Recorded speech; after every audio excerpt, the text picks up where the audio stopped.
किसी जमाने में हिंदी सिनेमा के पटल पर धूमकेतु की तरह उभरा था ये कलाकार। शख्सियत ऐसी कि कई नामी और स्थापित चेहरों को इनसे जलन होने लगी थी।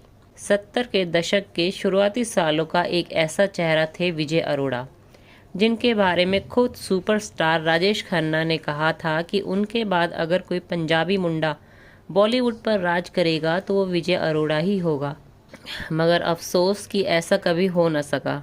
विजय अरोड़ा का जन्म 27 दिसंबर 1944 को गुजरात के गांधीधाम में हुआ था। बचपन से ही इन्हें एक्टर बनने का शौक था, तो अपनी पढ़ाई पूरी करने के बाद ये एक्टर बनने मुंबई आ गए। मुंबई में मौजूद लगभग हर फिल्म स्टूडियो में ये काम मांगने गए, लेकिन किसी ने भी इन्हें फिल्म में लेने में कोई दिलचस्पी नहीं दिखाई।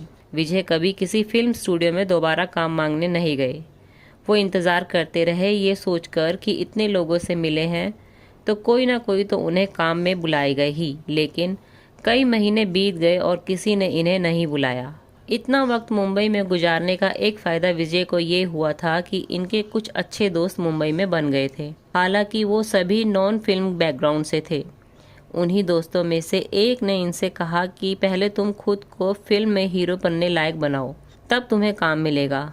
उन दोस्तों ने इन्हें film and television institute Pune में दाखिला लेने की सलाह दी। उस दोस्त की बात मानते हुए इन्होंने एफटीआई में दाखिला ले लिया और 2 साल बाद यानी 1971 में ये एफटीआई से एक्टिंग में गोल्ड मेडल लेकर निकले। अगले साल 1972 में उस जमाने के मशहूर प्रोड्यूसर, डायरेक्टर और राइटर बी.आर. इशारा ने इन्हें अपनी फिल्म ज़रूरत में एज अ हीरो कास्ट कर लिया। फिल्म में इनकी हीरोइन थी रीना रॉय, और इत्तेफाक से रीना रॉय की भी ये पहली ही फिल्म थी। ये फिल्म तो कोई खास कमाल नहीं दिखा पाई, लेकिन विजय अरोड़ा जरूर अपनी क्यूटनेस के चलते लड़कियों के बीच पॉपुलर हो गए। इसी साल विजय की 3 और फिल्में आई। ये फिल्में थी राखी और हथकड़ी, सबसे बड़ा सुख और मेरे भैया। ये तीनों ही फिल्में बॉक्स ऑफिस पर औंधे मुंह गिर गई। फिल्म इंडस्ट्री के लोगों को लगने लगा कि इस नए लड़के को लोग पसंद नहीं कर रहे। मगर 1973 में एक ऐसी फिल्म आई जिसने विजय को लेकर फिल्म इंडस्ट्री में फैली इस गलत फहमी को पूरी तरह से खारिज कर दिया। करियर की शुरुआत के पहले ही साल में जब बैक टू बैक विजय की 4 फिल्में फ्लॉप हो गई, तो फिल्म इंडस्ट्री में बहुत से लोगों ने ये मान लिया कि इस नए लड़के के नसीब में कोई हिट फिल्म नहीं है। लेकिन दिग्गज प्रोड्यूसर, डायरेक्टर और राइटर नासिर हुसैन ने विजय पर भरोसा जताया और उन्होंने विजय को अपनी मल्टी स्टारर फिल्म यादों की बारात में चांस दिया। 3 भाइयों के मिलने और बिछड़ने और बिछड़कर फिर मिलने की कहानी, इस फिल्म में विजय ने जबरदस्त काम किया। फिल्म में उन पर फिल्माया गया गीत चुरा लिया है तुमने लोगों की जुबान पर चढ़ गया। सिजलिंग जीनत अमान के साथ विजय की जोड़ी ने कमाल कर दिया। इसी साल विजय अरोड़ा की एक और फिल्म आई जिसमें इनके काम को खूब सराहा गया। वो फिल्म थी फागुन, और इस फिल्म में वहीदा और जया भादुरी जैसी दिग्गज एक्ट्रेसेस के साथ ये नजर आए। इस फिल्म के बाद विजय अपने करियर की पीक पर आ गए। उस जमाने में कई बड़े एक्टर्स इनकी एकदम से बड़ी लोकप्रियता से परेशान होने लगे। राजेश खन्ना ने तो एक इंटरव्यू में यहाँ तक कह दिया कि उनके बाद उनकी जगह अगर कोई ले सकता है तो केवल और केवल विजय अरोड़ा है। राजेश खन्ना के साथ फिल्म रोटी में विजय को एक छोटा सा सीन निभाने का मौका भी मिला था। विजय ने कई बड़ी फिल्मों में काम किया। बॉलीवुड के ए क्लास एक्ट्रेसेस के साथ सिल्वर स्क्रीन शेयर की। जीनत अमान, आशा पारेख, जया भादुरी, परवीन बॉबी, माला सिन्हा, बिंदिया गोस्वामी, इन सभी एक्ट्रेसेस के साथ विजय फिल्मों में नजर आए। बिंदिया गोस्वामी के अपोजिट ये फिल्म जीवन ज्योति में नजर आए थे, और ये इनकी पहली ऐसी फिल्म थी जिसमें लीड रोल में इकलौते विजय अरोड़ा ही थे। कोई दूसरा बड़ा चेहरा इस फिल्म में नहीं था। यादों की बारात के 6-7 सालों तक विजय का फिल्म इंडस्ट्री में काफी नाम रहा। हालांकि इस बात का मलाल इन्हें हमेशा रहता था कि जब भी फिल्म इंडस्ट्री के टॉप एक्टर्स की बात होती है तो उन एक्टर्स की लिस्ट में इनका नाम शुमार नहीं किया जाता था।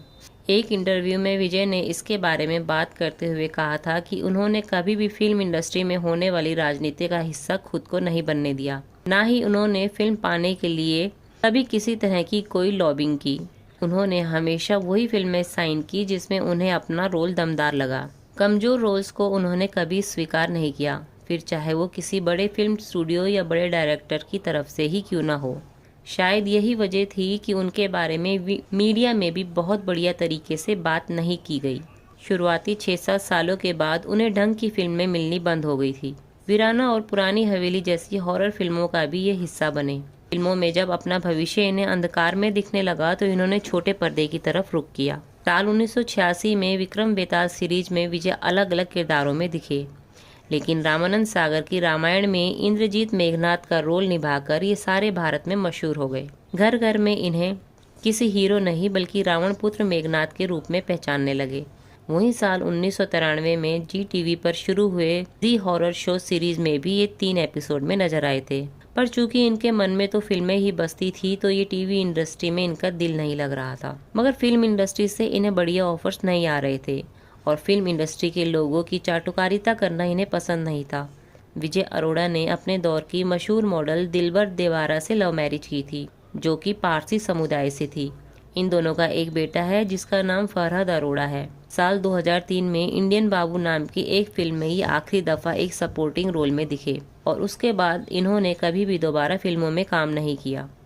जिंदगी के आखिरी सालों में विजय अरोड़ा कैंसर के शिकार हो गए थे। फिल्म इंडस्ट्री से तो वो पहले ही निराश थे।